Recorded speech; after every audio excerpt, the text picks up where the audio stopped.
بسم اللہ الرحمن الرحیم۔ السلام علیکم۔ ترجمہ قرآن میں آج انشاءاللہ ہم سورۃ المائدہ آیت نمبر 4 سے پڑھیں گے۔ اعوذ باللہ من الشیطان الرجیم۔ یسألونک، وہ سوال کرتے ہیں آپ سے، ماذا، کہ کیا ہے، احل حلال لہم، ان کے لیے، کہ ان کے لیے کیا کیا چیز، کیا کیا کھانے حلال ہیں۔ اور پچھلے سبق میں اور اس سے پچھلے سبق میں ہم نے پڑھا تھا کہ کیا حلال ہیں، جو جانور مویشی اللہ تعالیٰ نے حلال کیے وہ بھی بتا دیا۔ اب ان میں جو حرام ہیں وہ بھی ہم نے پچھلی آیت میں، کل کے سبق میں ہم نے پڑھا کہ ان میں سے کون کون سے حرام ہیں، اور اب مزید یہاں بتایا جا رہا ہے۔ قل، آپ کہہ دیں، احل، حلال کیے گئے، لکم، تمہارے لیے، الطیبات، پاکیزہ چیزیں، پاکیزہ جو کھانے ہیں وہ تمہارے لیے حلال کر دیے گئے ہیں۔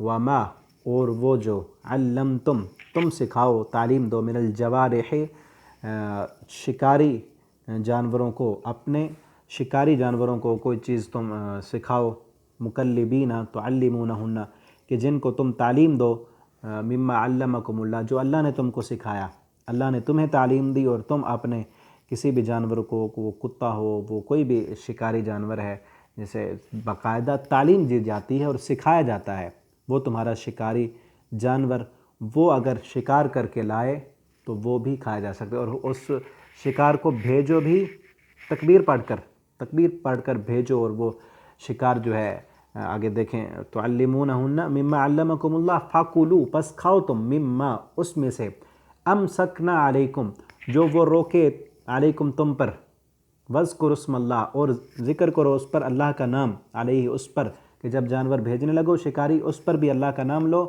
اور اگر اس جانور نے پکڑ لیا اور شکار جو ہے وہ تمہارا ابھی وہ مرا نہیں ہے تو اس پر پھر تکبیر پڑھ کے ذبح کر لو اسے۔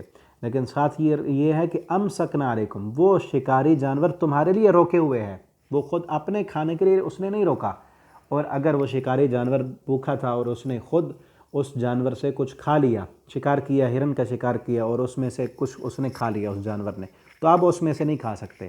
اور ساتھ اگر اس کے ساتھ کوئی اور، ایک تو تمہارا شکاری جانور، مثلا کتا ہے شکاری، اس کے ساتھ دوسرے کتے بھی ملے ہوئے ہیں، وہ شکاری نہیں ہیں، وہ بھی ساتھ بیٹھے ہیں، اب تمہیں نہیں پتا کہ تمہارے جانور نے مارا ہے یا ان کتوں نے مارا ہے، تو پھر بھی نہیں کھانا، ٹھیک ہے نا۔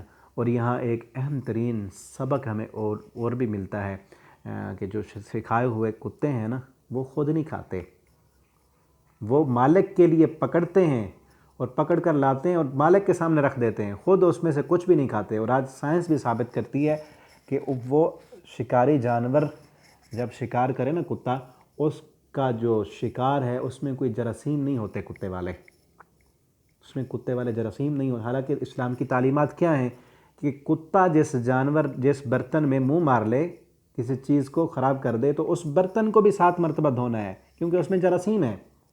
لیکن وہ شکار، اس میں جراثیم نہیں آتے، کیوں؟ کیونکہ کتے نے اندر اپنے دل سے، اپنے لیے نہیں پکڑا، اپنے مالک کے لیے پکڑا ہے۔ اس میں وہ جو ایک کسی چیز کو کھانے کے لیے جو لعاب آتا ہے نا منہ میں، اس کو دل ابھرتا ہے انسان کا کہ میں اس چیز کو کھاؤں، تو منہ میں ایک قسم کا لعاب آتا ہے، وہ جانوروں کے منہ میں بھی آتا ہے، وہ لعاب کتے کے منہ میں بھی آتا ہے، اس لعاب میں جراثیم ہوتے ہیں، جب اس کا دل کر رہا ہوتا ہے کہ میں یہ کھاؤں، کہ جب وہ کتا، شکاری کتا جانور کو پکڑتا ہے تو اس کے دل میں بھی یہ جذبات نہیں ہوتے کہ میں نے کھانا ہے، بلکہ اس کے دل میں کیا ہوتا ہے کہ اپنے مالک کے لیے میں پکڑ رہا ہوں۔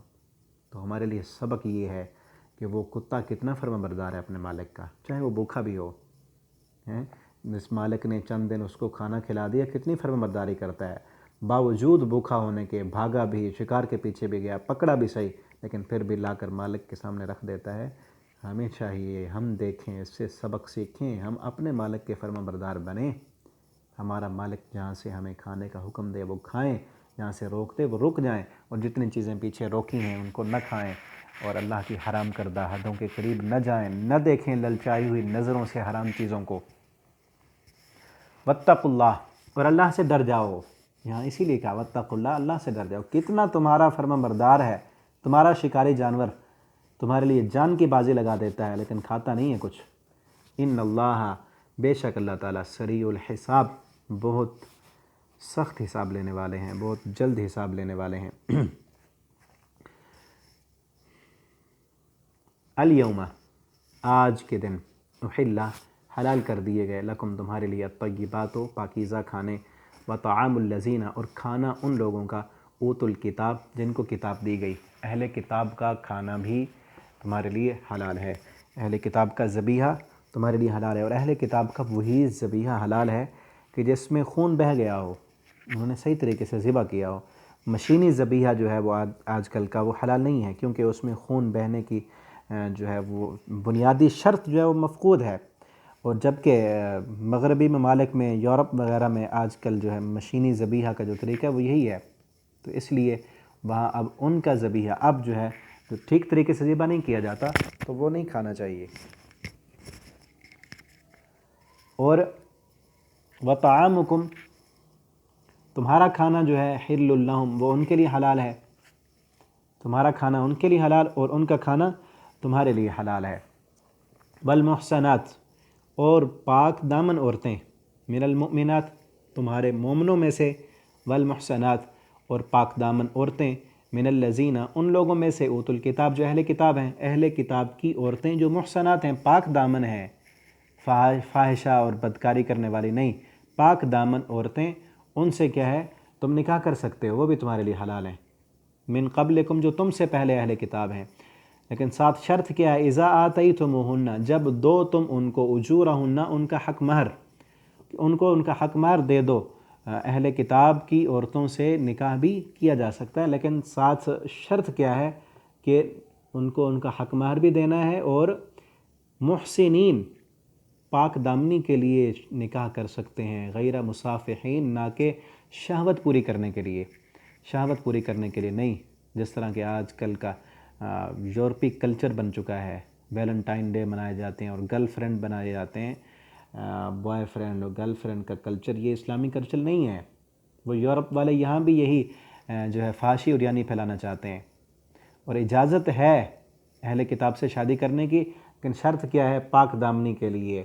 ولا متخذی اخدان نہ کہ چھپی دوستیاں لگانے کے لیے. اگر وہ عورت چھپی ہوئی دوستیاں لگانے والی ہے تو پھر اس سے بھی نکاح نہیں کرنا. اور آج کل جو ہے اہل کتاب کی عورتوں سے نکاح کی اجازت کے ساتھ ایک تو پاک دامنی کی جو قید ہے وہ آج کل اکثر اہل کتاب کی عورتوں میں مفقود ہے. ان کے ہے نہیں, پردہ ہی نہیں, پاک دامنی کہاں سے ہوگی. اور پھر جو ہے اس کے بعد جو فرمایا گیا ہے نا, وَمَن یکفر اور جو بندہ کفر کرے گا بالایمان ایمان کے بعد, کہ اگر اہل کتاب سے شادی کرنے سے تمہارے ایمان کو خطرہ ہے, کہ کسی گوری سے آج کل بہت زیادہ خبریں آئی ہوتی ہیں جو ہے نا سوشل میڈیا پر, امریکہ سے عورتیں آئیں اور آ کر پاکستانیوں سے انہوں نے شادی کر لی, چائنا سے آئیں, یورپ سے آئیں, فلاں جگہ سے آئیں. تو اگر شادی کرنا ٹھیک ہے, جائز ہے اگر وہ عورت پاک دامن ہے, لیکن آج کل جو ہے وہ پاک دامنی بہت بہت دور کی بات ہے, بلکہ ایمان کے جانے کا خطرہ ہے. اس لیے فرمایا جو بندہ ایمان کے بعد کفر کرے گا نا, اگر نکاح کرنے سے ایمان ہی جاتا ہے, بعد میں وہ اس کو ہی مسلمان کو بھی لے کر گئی ادھر, اور پھر نماز بھی گئی, قرآن بھی گیا, دینداری بھی گئی, سب کچھ ختم. تو ایسا بندہ اللہ فرماتے ہیں ایمان کے بعد جو کفر کر لے نا کسی عورت کی خاطر, فقد حبط عملہ اس کے سارے عمل ضائع, وہو فی الآخرۃ من الخاسرین اور وہ آخرت میں جو ہے وہ خسارے والا ہے, بہت ہی خسارے کا سودا ہے. اور اگر اس نکاح میں ایمان کے ضائع ہونے کا اندیشہ ہونا تو اس سے بڑا گھاٹے کا اور سودا اور کیا ہوگا. تو لہٰذا آج کل اہل کتاب کی عورتوں سے نکاح میں ایمان کو جو شدید خطرات لاحق ہیں نا, تو وہ جو ہے وضاحت کرنے کی ضرورت نہیں ہے. اس لیے جو ہے نا اس سے بچنا چاہیے. ایمان کو بچانا فرض ہے, ٹھیک ہے نا. اہل کتاب کی عورتوں سے نکاح کرنا جائز ہے, لیکن ایمان کو بچانا فرض ہے. تو ایک جائز کام کے لیے اگر فرض خطرے میں ڈال رہا ہو نا تو پھر وہ جائز کام بھی چھوڑ دینا چاہیے, ٹھیک ہے نا. شادی کرنا جائز ہے لیکن ایمان بچانا فرض ہے, اور اگر ایک جائز کام کی خاطر فرض خطرے میں جاتا ہے, ایمان کو خطرہ ہے, تو پھر اس جائز کام کو بھی چھوڑ دینا چاہیے, نہیں کرنا چاہیے. تو جب یہ دونوں شرطیں ہوں تو پھر تو ٹھیک ہے, ورنہ اگر ایمان کا خطرہ ہے تو پھر ان سے جو ہے وہ بچ جانا چاہیے. اللہ تعالیٰ جو ہے ہمیں ایمان والا بنا دیں, ایمان کی سلامتی عطا فرما دیں. اللہ تعالیٰ ہمارے معاشرے کو پاک دامنی عطا فرما دیں, نکاح اللہ تعالیٰ آسان کر دیں, اور جتنے بھی غیر شادی شدہ میرے بہن بھائی ہیں، اللہ رب العالمین ان کو مناسب رشتے مہیا کر دیں، جو مومن بھی ہوں، اہل ایمان بھی ہوں، عقیدے والے بھی ہوں اور بعمل بھی ہوں۔ اللہ رب العالمین ہم سب کی پریشانیوں کو دور فرمائے۔ اللہ تعالی ہم سب کو قرآن کریم پڑھنے، سمجھنے اور اس کے مطابق زندگی بسر کرنے کی توفیق عطا فرما دیں۔ السلام علیکم ورحمۃ اللہ وبرکاتہ۔